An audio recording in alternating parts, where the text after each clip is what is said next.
Parts हैं। एक बाहर वाला हिस्सा है जो बहुत हार्ड होता है, उसको हम कॉम्पैक्ट कहते हैं। एक उसके अंदर वाला हिस्सा है जो स्पॉन्जी होता है, उसको स्पॉन्ज लाइक भी इसीलिए कहते हैं कि वो थोड़ा सॉफ्ट होता है और उसके अंदर थोड़े पोर्स मौजूद होते हैं ऑलरेडी।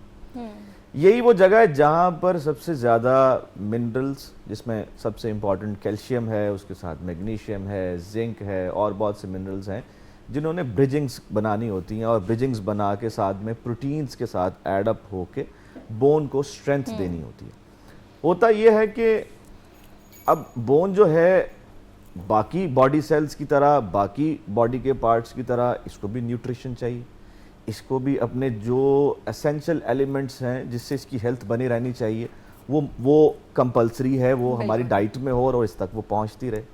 लेकिन हमारे प्राइमरी कॉजेज़ में, यानी अगर ऑस्टियोपोरोसिस की वजूहात देखें तो उसमें जो प्राइमरी कॉज निकलते हैं उसमें आपकी डाइट और लाइफस्टाइल, ये सबसे बड़ा मेजर कॉजेज़ जो हैं वो हमारे सामने आते हैं।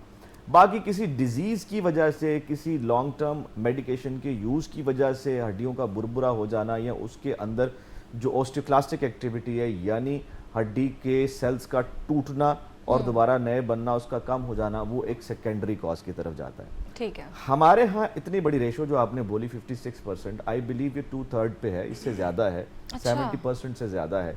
हमारी वुमेन जो है 70% से ज़्यादा ऑस्टियोपोरोटिक हैं। 92% पाकिस्तान की वुमेन ऐसी हैं जो विटामिन डी डेफिशिएंट हैं। अगर हम सिर्फ डाइट की एक एलिमेंट की बात कर लें, अब डी बच्चा जानता है हड्डी के लिए चाहिए। डी के साथ क्या आएगा? कैल्शियम। कैल्शियम जो है वो बोन्स में जाकर डिपॉजिट होगा, जैसे ही डिपॉजिट होगा तो बोन्स की स्ट्रेंथ आना शुरू हो जाएगी। अच्छा, अब इसमें जो एक बैलेंस है, ये एक मेजर प्रॉब्लम है। बैलेंस किस चीज़ का? आप सिर्फ डाइट पर रिलाई नहीं कर सकते और दूसरी तरफ आप सिर्फ एक्सरसाइज पर रिलाई नहीं कर सकते। अगर आप डाइट करते हैं और एक्सरसाइज का ख्याल नहीं रखते तो इसका मतलब ये है कि आप सिर्फ डिपॉजिट्स बिल्ड कर रहे हैं।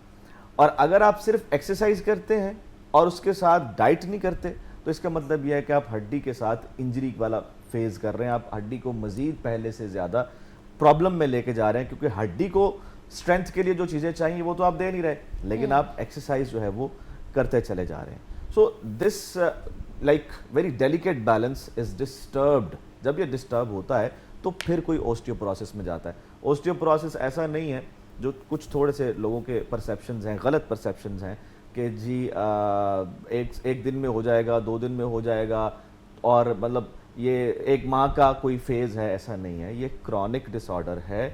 एक बंदे का लाइफस्टाइल, एक बंदी का लाइफस्टाइल और डाइट दोनों अगर प्रोलॉन्ग 5 से 10 साल तक एटलीस्ट ऐसा रहता है कि उसके अंदर कोई फिजिकल एक्टिविटी है ही नहीं, वो मूव कर ही नहीं रहा, अपने आप को बिल्कुल स्टेशनरी रखा हुआ है, वो दफ्तरों में बैठा है, दफ्तरों में बैठे हैं बस, और इसके साथ या गाड़ियों में बैठे हैं और उनकी लाइफ में जो है मूवमेंट नहीं है, काइनेटिक्स नहीं है उनकी, तो दैट मीन्स कि वो इस तरफ बहुत ज़्यादा हाई रिस्क पर हैं कि वो बहुत जल्द ऑस्टियोपोरोटिक हो सकते हैं। देखें, मैं थोड़ा लीड करना चाह रहा हूँ, मैं चाह रहा हूँ कि लोगों तक ना मेजर इंफॉर्मेशन, जो कॉमन इंफॉर्मेशन है वो लाजमी पहुंचे। जी जी बोले।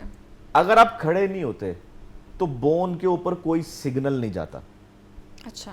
जब सिग्नल्स नहीं जाते तो कंप्रेशन नहीं जाता, दबाव नहीं जाता, और जब तक दबाव नहीं जाता तब तक मिनरल्स डिपॉजिट नहीं होते। ये बड़ी बुनियादी सी बात बता रहा हूँ। ठीक है। अच्छा, अब दबाव कैसे जाता है? जब आप वॉक करेंगे, ठीक है, जब आप अपने लेग्स पे, जाहिर है अपने नीज पे, वेट बेरिंग जॉइंट्स पे, अपने वर्टिब्रास पे, अपने स्पाइन के ऊपर लोड्स डालेंगे, जब उसके ऊपर वजन पड़ेगा, खड़े होंगे, वजन पड़ना शुरू होगा, कंप्रेसिव फोर्सेस आएंगी। उन कंप्रेसिव फोर्सेस से जो खाया पिया है, जो मिनरल्स हैं, जो रिक्वायर्ड है, जो विटामिन डी है, वो एक्टिव होगा और फिर जाकर आपके बॉडी को बेनिफिट होना शुरू होगा। अदरवाइज लाइक आप सिर्फ ऐसे ही आप बैठे हैं, आप सेडेंटरी हैं, आप खा पी तो रहे हैं, लोग दुनिया को तो दिखा रहे हो बहुत खा तो, लेकिन आप सिर्फ फैट गेन कर रहे होंगे। बिल्कुल। सो दैट इज समथिंग कि लोगों को एक बैलेंस का जो है वो ख्याल रखना चाहिए। तो डॉक्टर साहब कोई एक्सरसाइजेस बता दें जो हम घर में बैठे कर सकें, इजी एक्सरसाइजेस।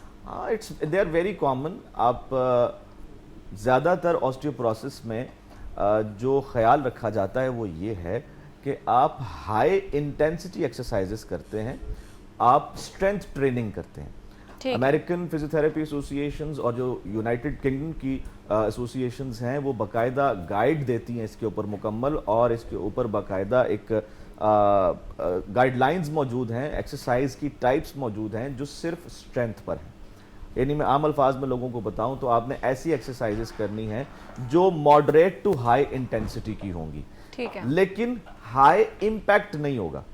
हाई इम्पैक्ट होता है मोस्टली लोग जो है ना इसमें वो सोच रहे होता है शायद मैं बहुत ज़्यादा भागूं दौड़ूं या मैं बहुत ज़्यादा जॉगिंग करूं तो वो ठीक होगा, या एजिलिटी करूं वो ठीक होगा। नहीं, what we recommend is strength training, और स्ट्रेंथ ट्रेनिंग में moderate to high intensity simple आपने वेट्स कैरी करने, ठीक है। और उन वेट्स में आप मुख्तलिफ फॉर्मेशंस बना सकते हैं। जैसे आप चेयर स्क्वाट है वो कर सकते हैं, आप कोई वेट आप केटल जो है वो होल्ड कर लें, केटल को होल्ड करके you can have a squat.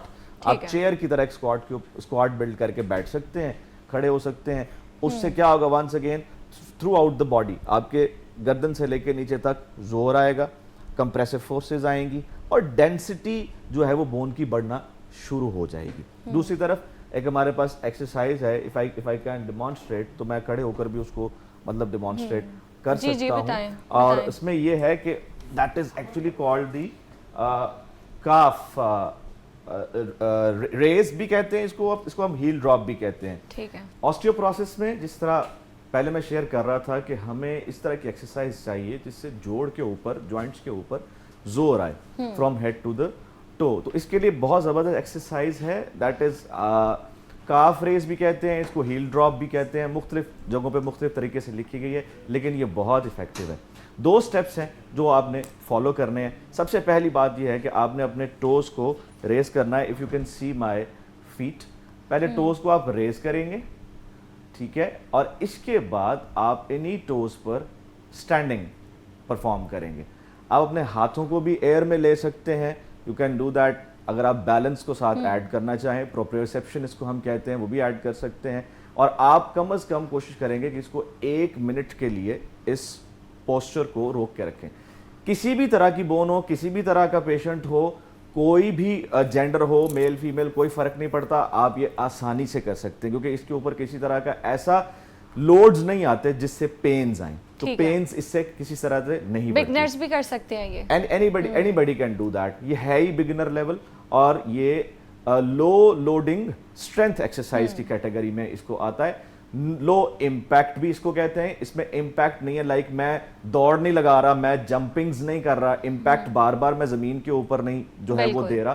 तो इसको इसलिए हम सेफ समझते हैं, and it's very good to perform anywhere. आप अपने ऑफिस में, अपने घरों में, जहां चाहें आप इसको परफॉर्म कर सकते हैं। ठीक है।